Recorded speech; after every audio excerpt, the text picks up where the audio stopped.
Hello दोस्तों, मैं आशुतोष कुमार। आप देख रहे हो सबका knowledge YouTube channel. Flamingo poem यानी कि फ्लेमिंगो बुक का आई थिंक लास्ट पोएम है, चैप्टर जो छठा पोएम है। तो इसके बाद हम लोग का पोएम का सारा चैप्टर फिनिश हो जाएगा। तो पोएम का नाम देख लीजिए क्या है, अंट जेनिफर्स टाइगर, यानी कि अंट जेनिफर का टाइगर। तो इनके बारे में देखेंगे। सॉरी, तो इससे पहले कि हम लोग पोएम देखें, पहले अबाउट द पोएट देख लेते हैं। पोएट का नाम देख लीजिए, एंड्रीने रिक। ठीक है, रिच इसको पढ़ते हैं, एंड्रीने रिच पोएम का नाम है। इनका बोर्न 1929 का। ठीक है, बेल्टीमोर शहर का नाम है। ठीक ना, कहाँ पर? मैरीलैंड, यूएसए में इनका जन्म हुआ था। सी इज लड़की है, लेडीज है। She is widely known for her, किसके लिए इनको जाना जाता है? Involvement in the contemporary women's movement as a poet and theorist. Poet और थ्योरिस्ट के रूप में इन्होंने इनका जो फेमस है नाम, इनको जाना जाता है किसमें? Involvement in the contemporary women's का जो अभी का जो मूवमेंट है, कंटेम्प्ररी वुमेन्स मूवमेंट जो है, इसमें शामिल रहते हैं। कैसे शामिल रहते हैं? पोएट के बारे में पोएट लिखकर, थ्योरी लिखकर बताते हैं कि कैसे क्या सिचुएशन है। ठीक है ना, तो ये सब नाम के लिए काफ़ी जाने जाते हैं। और अंट जेनिफर टाइगर भी उसी पे लिखे हैं। ठीक है, वुमेन के सिचुएशन पर ही लिखे हैं। ठीक है, सी पब्लिश्ड 19 वॉल्यूम ऑफ पोएट्री। कितना? 19। तो ये सब कभी कभी ऑब्जेक्टिव में पूछेगा कि कितने क्या पोएम उन्होंने लिखे थे। ठीक है, एंड 3 कलेक्शन ऑफ इसे लिखे हैं 3, एंड अदर राइटिंग, और कुछ राइटिंग वगैरह लिखे हैं। इसके बाद और कुछ है, 2-4 लाइन और देख लेते हैं। और स्ट्रॉन्ग रेसिस्टेंस टू, क्या है? रेसिज्म, यानी कि जो जातिवाद को विरोध करते हैं। And militarism echoes through her work, जो भी काम करते हैं तो उनके काम में इको होता है, गूंजता है क्या क्या? जातिवाद और मिलिटरिज्म, यानी कि जो शासन फौजी द्वारा किया जाता है, तो सब शासन पर भी यह विरोध करते हैं। The poem Aunt Jennifer's tiger addresses the, क्या है? Constants of the married life of a women experiences. ये जो पोएम है, पोएम का जो थीम है, मेन जो क्या बोलते हैं इसको, तो इस लाइन को तो शायद याद भी रखिएगा, पूछ देगा कभी कभी थ्योरी में। तो बोल रहा है कि पोएम का जो मेन थीम है, तो पोएम अंट जेनिफर टाइगर एड्रेस बताता है किसके बारे में? Constraint of A married life, यानी कि जो शादीशुदा लाइफ में जो हम लोग को बाधाएं होती है, तो उस life of a women experiences, महिलाएं जो शादीशुदा के बाद क्या बोलते हैं, जो बाधाएं को या फिर जो बोझ को जो एक्सपीरियंस करती है, जो बर्डन को एक्सपीरियंस करती है शादी के बाद, तो उसके बारे में यहाँ पे एड्रेस किया गया है, बताया गया है। ठीक है, कि शादीशुदा औरत क्या क्या परेशानियों को झेलती है, क्या क्या उसको रुकावटें मिलती है जीवन जीने में, तो उसी के बारे में बताया गया है। ठीक है ना, कंस्टेंट्स में बाधाएं। तो आगे देख लीजिए, पोएम को पढ़ने से पहले थोड़ा सा देख लीजिए बिफोर यू रीड में क्या बोल रहा है। बिफोर यू रीड में, what does the little of the poem suggest to you. यह जो छोटा सा प्यारा सा जो पोएम है, यह आपको क्या सजेस्ट करता है? पहला, are you reminded of the other poems on tigers. क्या आपको कभी रिमाइंड किया गया है अदर पोएम्स ऑन टाइगर पे और कोई पोएम ऐसा आपको मतलब बताया गया है? और तो आपसे एक सवाल है, क्वेश्चन मार्क है, तो ये सब तो आप जानिए। ठीक है, चलिए, तो यहाँ से मतलब नहीं है, मतलब हम लोग को कहाँ से?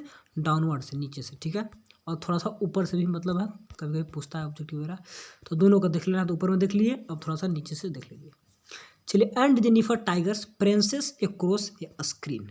देखिए, पोएम का कहने का मतलब लाइन कुछ और होता है, उसका अर्थ कुछ और निकलता है। तो जब तक क्वेश्चन आंसर डिटेल नहीं पढ़िएगा उतना क्लियर नहीं होगा। तो पहले पोएम पढ़ने के बाद ऑब्जेक्टिव देखेंगे। ठीक है, आज इसका क्या बोलते हैं, पोएम पढ़ने के बाद हम लोग पहले तो पोएटिक डिवाइस देखेंगे, उसके बाद ऑब्जेक्टिव अलग से वीडियो में देखेंगे, और इंपॉर्टेंट क्वेश्चन आंसर तो सब रिवीजन के समय, टेस्ट सीरीज के समय इंपॉर्टेंट क्वेश्चन आंसर देंगे, और साथ ही साथ टेस्ट वगैरह भी लेते चलेंगे। तो ठीक है, तभी समझ आएगा। लेकिन फिर भी अभी जो तत्काल में जो लाइन में बोल रहा है उसको समझिए, बाकी तो क्लियर होगा। क्वेश्चन आंसर पढ़ेंगे तो सब कुछ हो जाएगा। फिर भी यहाँ पर बहुत कुछ होगा, देखिए कैसे क्या होता है।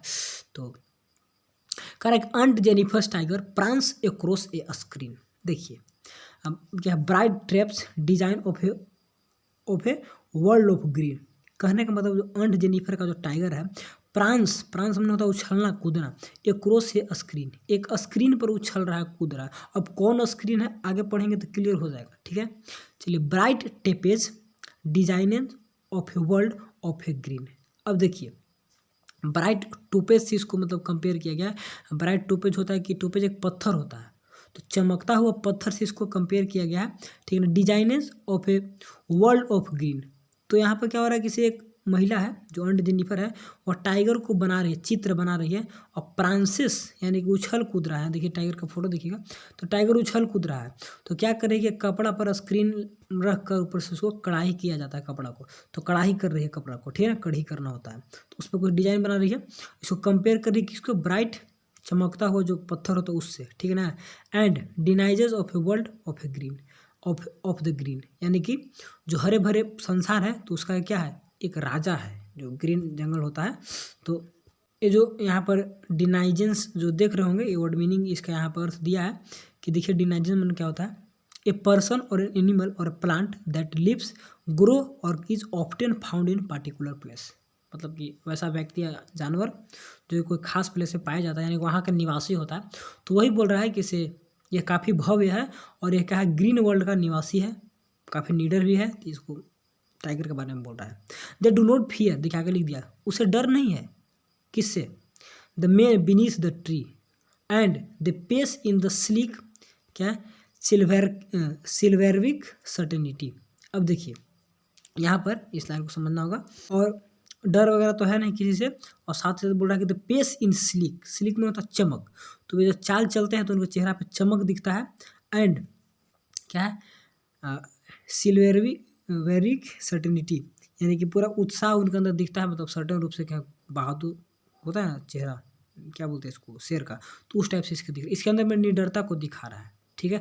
लेकिन जो अंट जेनिफर है, अगला पोएम में देखिए, अगला स्टेज में तो आपको क्लियर होगा कि अंट जेनिफर फिंगर्स फ्लैटरिंग थ्रू हर ऊल, यानी कि जिस ऊल से वो धागा बिन रही, कढ़ाई कर रही कपड़ा पे, तो वहाँ पे उनका उंगली जो है ना फ्लिटरिंग कर रहा है, यानी कपकपा रहा है। क्यों कपकपा रहा है देखिएगा, फाइंड, क्योंकि यह थोड़ा सा बूढ़ी हो चुकी है, मतलब उनका एज थोड़ा सा ढल रहा है, तो वुमेन के सिचुएशन को बताएगा कि ये तो काफ़ी नीडर है, इसको तो किसी से डर नहीं लगता है, टाइगर जो मेरा है, लेकिन हमें डर लगता है, हम काफ़ी बोझ के अंदर तले हुए हैं। अपना लाइफ के बारे में बताती है। And find even the ivory needle hard to pull, और जिस नीडल से वह क्या बोल रही है, उसको पुल कर रही है, धागा सी रही है, तो आइवरी क्या होता है, हाथी के दांत होता है ना, तो उससे उस नीडल से मतलब काफ़ी मुश्किल हो रहा है इसको सीने में, कपड़ा को जो कढ़ाई कर रही है उसको सीने में करने में कपड़ा में दिक्कत हो रहा है। The massive weight of uncle's wedding band sits heavily upon the aunt's Jennifer hands.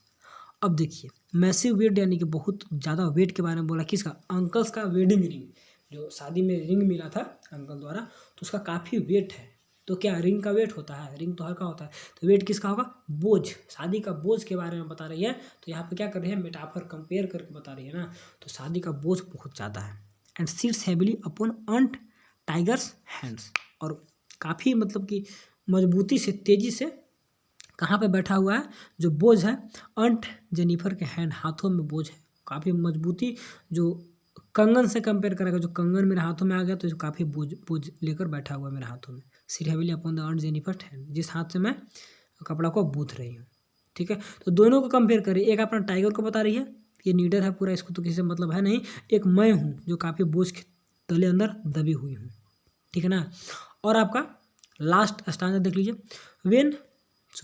When अंट is dead, यानी कि जो लड़की है जो मर जाएगी, हर टेरिफाइड हैंड्स विल लाई, जो मर तो जाएगी लेकिन मरने के बाद भी उसका जो हाथ है, जो हाथ डर रहा है, कपकपा रहा है आज, तो वे अभी भी लाई यानी कि किसी के अंदर में रहेगा मरने के बाद भी।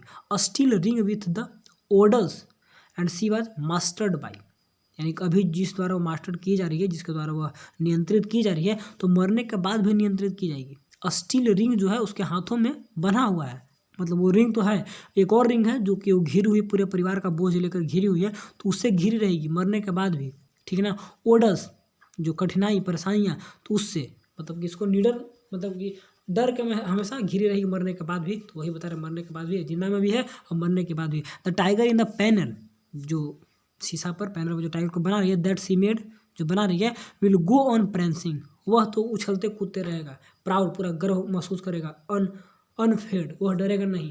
लेकिन मैं क्या हूँ, मैं मरने के बाद भी जकड़ी रहूँगी। लेकिन जो टाइगर जो बना रहे हैं, तो दोनों में डिफरेंस पूछता है, इंपॉर्टेंट क्वेश्चन, इंपॉर्टेंट, बहुत इंपॉर्टेंट। ये तो काफ़ी फ्री है, ठीक है ना, लेकिन मैं बंधी हुई हूँ। तो यहाँ पर अपने बारे में, टाइगर के बारे में, दोनों के बारे में बता रही है कैसे कैसे, ठीक है। तो यही था इसका ऑर्डिस है ना, ऑर्डिस एक कोड मीनिंग है, तो इसका मतलब डिफिकल्टी, परेशानियाँ। तो ये परेशानियाँ से आज भी घिरी रहेगी मरने के बाद भी, ठीक। और स्लिक मैंने इलिगेंट तो बता दिए थे। यही पोएम था। अभी इसका थोड़ा सा हम लोग पोएटिक डिवाइस को देख लेते हैं। 10 मिनट लगा तो अच्छे से सारे को बता, एक एक लाइन को बता दिए। चलिए अब आपका पोएटिक डिवाइस एक एक स्टांजा से छाट के बताते हैं, तो सारे को क्लियर कर लेंगे कैसे कैसे क्या है, ठीक है। देखिए फर्स्ट स्टांजा में 2-3 ठो है, तो सारे को यहाँ पे अंडरलाइन किए। पहला आपका ब्राइट टोपाज, तो ब्राइट टोपाज जो बताएं तो कंपेयर किया गया है ना टाइगर को, तो ब्राइट टोपाज जो फर्स्ट है तो टाइगर के बारे में बता रहा है, तो कंपेयर कर रहा है ना यहाँ पे, तो ब्राइट टोपाज तो जब कंपेयर करता है तो एज ओ लाइक का यूज नहीं कर रहा है, तो डायरेक्ट में मेटाफर होगा, तो इसका मेटाफर लिखिएगा। यहाँ पर ग्रीन, तो ग्रीन किसका बात हो रहा है, ग्रीन तो ग्रीन कलर नहीं, ग्रीन तो जंगल का बात हो रहा है कि जंगल का पूरा राजा है, तो निवासी है ना, तो लीडर है, ठीक है। अब जंगल से कंपेयर किया गया तो यहाँ पर ही मेटाफर हो जाएगा क्योंकि एज लाइक है नहीं। चलिए उसके बाद दे 2 लाइन एक ही वर्ड से स्टार्ट होता है, इसको क्या बोलते हैं, एनाफोरा। एक बार और बहुत पहले बताए थे कि अब एक ही लाइन से स्टार्ट होता है, कोई और पोएम बताए थे, तो एनाफोरा के बारे में बोले थे ना कि एनाफोरा एक होता है, तो एनाफोरा इसको याद रखिएगा, एक ही वर्ड से याद होता है, तो ठीक है। इसके बाद अब देखिएगा लास्ट में तो क्या है, सिवेरलिक सर्टेनिटी, तो मैंने पूरा बहादुरी से निश्चित रूप से चलती है, पूरा भव्य रूप से, ठीक है ना, एक नोबल के रूप में। तो यहाँ पर सी रिपीट हो रहा है, एक ही वर्ड है, कॉन्सोनेंट है, तो क्या हो जाएगा बताइए। तो जब कॉन्सोनेंट साउंड रिपीट होता है तो उसको क्या बोलते हैं, एलिट्रेशन, तो वही आपका यहाँ पर क्या है, एलिट्रेशन है। हो गया, समाप्त हो गया। इसको पूरा यहाँ पे देखिए डाउनलोड किया, यानी कि इस लाइन में भी एक यहाँ पर पूरा लाइन देखिएगा ना, तो इस पूरा लाइन में एक पोएटिक डिवाइस है। कैसे है, they pace in slick and क्या है, सिल्वेरविक सर्टेनिटी, यानी कि वे काफ़ी जो चलते हैं तो पूरा क्या बोलते हैं इसको, ग्लोरीफाई तरीका से चलते हैं, पूरा यहाँ पर एकदम नोबल की तरह लीडर होके, और पूरा सर्टेनिटी है। तो यहाँ पे सब कुछ दिखा रहा है, एक पर्सन के रूप को मतलब दिखा रहा है, किस में, जंगल में, सॉरी क्या इसको बोलते हैं, शेर में, तो पर्सोनिफाई हो जाएगा ना, पर्सोनिफिकेशन हो जाएगा। तो इस लाइन में भी एक पोएटिक डिवाइस है, पर्सोनिफिकेशन, तो यहाँ से इस पूरा क्लियर कर दिए, ठीक है। तो इतना कुछ था पोएटिक डिवाइस इसमें, तो सारे को बता दिए। अब चलिए सेकंड स्टैंजा में देखते हैं कौन कौन है, तो उसको यहाँ पर अंडरलाइन करते हैं, उसको याद रखिएगा। देखिए तो इसमें आपका 2 इंपॉर्टेंट है, ऐसे और हम लोग ऑब्जेक्टिव पढ़ेंगे ना तो वहाँ पर और पोएटिक डिवाइस निकलेगा। यहाँ पे 2 निकला है, फर्स्ट तो पकड़ा गया, एफ रिपीट है, फिंगर फ्लटरिंग, तो एफ साउंड यानी कि कॉन्सोनेंट साउंड स्टार्टिंग में, तो क्या होगा, एलिट्रेशन, ये याद हो गया, दिक्कत नहीं है। आपका जो थर्ड लाइन है, पूरा लाइन में एक पोएटिक डिवाइस है, कौन सा है, the massive weight of uncle's wedding band, यानी कि जो मैसिव पूरा जो वेट है, वजन है किसका, अंकल का, तो वेडिंग बैंड का तो वजन होता नहीं, ये तो आपका किसका वजन है, शादी का जो बोझ है उसके बारे में, ठीक है ना। तो यहाँ पर एक और है कि इसको क्या बोलते हैं कि कल्पना, क्या बोलते हैं उसको, आयरनी यहाँ पे यूज हुआ है, ठीक ना। ये इसमें भी आयरनी है, अंकल्स वेडिंग, यानी कि शादी के इतना दिन बाद भी आज जो क्या बोलते हैं, अंकल्स का जो वेडिंग हुआ ना, रिंग वगैरह के बारे में बोल रही है, तो बैंड जो है वेडिंग बैंड, तो आज भी वो अंकल का है, तो यहाँ पर भी आयरनी है। तो पूरा लाइन में आयरनी है, तो ऐसे कहीं पूछेगा तो यहाँ पर याद रखिएगा कैसे लाइन में क्या है, आयरनी का यूज किया गया है, ठीक। अब आपका लास्ट स्टैंजा में देख लीजिए, 1-2 यहाँ पर होंगे और क्लियर हो जाएगा। चलिए तो इसमें आपका 3 ठो 4 ठो इसमें भी है, देख लीजिए। पहला है टेरिफाई हैंड्स, तो टेरिफाइड हैंड्स जो है ना, तो यहाँ पर हाथ के बारे में नहीं, हाथ को नहीं बता रहा है, यहाँ पर किसके बारे में, हर के बारे में, इसके बारे में, ठीक है ना, जो लड़की है तो इसके बारे में बता रहा है। तो जब दूसरे के बारे में बताया जाता है किसी अलग वर्ड से, नाउन या प्रोनाउन को एक्सप्लेन किया जाता है, तो यहाँ पर ट्रांसफर इपिथेड एक होता है पोएटिक डिवाइस, ट्रांसफर्ड इपिथेड, ठीक है, तो उसको याद रखिएगा। तो उतना हार्ड नहीं पूछेगा, मेटाफर पूछता है, सिम्बली पूछता है जैक बोर्ड में, और आपका क्या बोलते हैं, एक और जो प्रोनाउंसिएशन यहाँ पे होता है, इसको पी रिपीट हो रहा है तो क्या बोलेंगे, एलिट्रेशन, ठीक है। एजोनेंस जब भावेल होता है, ये सब जो इंपॉर्टेंट है, ट्रांसफर इपिथेट, सब एक यहाँ पर और देखिए टफ है, यहाँ पर देखिए कैसे ट्रांसफर इपिथेट कभी कभी पूछेगा, तो याद रखिए कहाँ पे कैसे। एक बार और बताए थे, पिछला पोएम में बताए थे, तो रिपीट होता है ना, तो याद रखना चाहिए कि कौन सा पोएम में रिपीट हो रहा है, तो उसको अगला में रिपीट होगा, तो उसको याद रखें, ठीक है। ऐसे चलिए, तो क्या बोल रहे थे हम लोग कि रिंग विथ ऑर्डर्स, यहाँ पर जो रिंग है, तो रिंग का 2 मीनिंग है।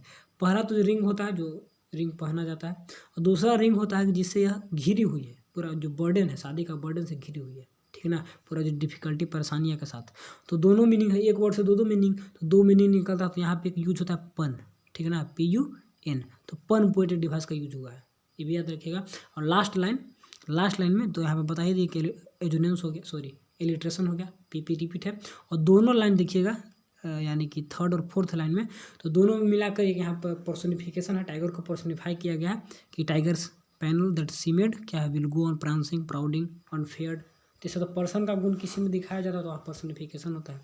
तो इतना ही मेन था, बाकी हम लोग देखेंगे जब पढ़ेंगे इंपॉर्टेंट MCQ तो वहाँ पर और क्लियर होगा। ठीक है, तो यही पोएम था, एक एक वर्ड को बताया, एक एक लाइन को बताया, बाकी हम लोग इंपॉर्टेंट क्वेश्चन आंसर और सब कुछ देखेंगे तो वहाँ पर और क्लियर हो जाएगा। ठीक है, तो चलिए, तो thanks for watching and best of luck.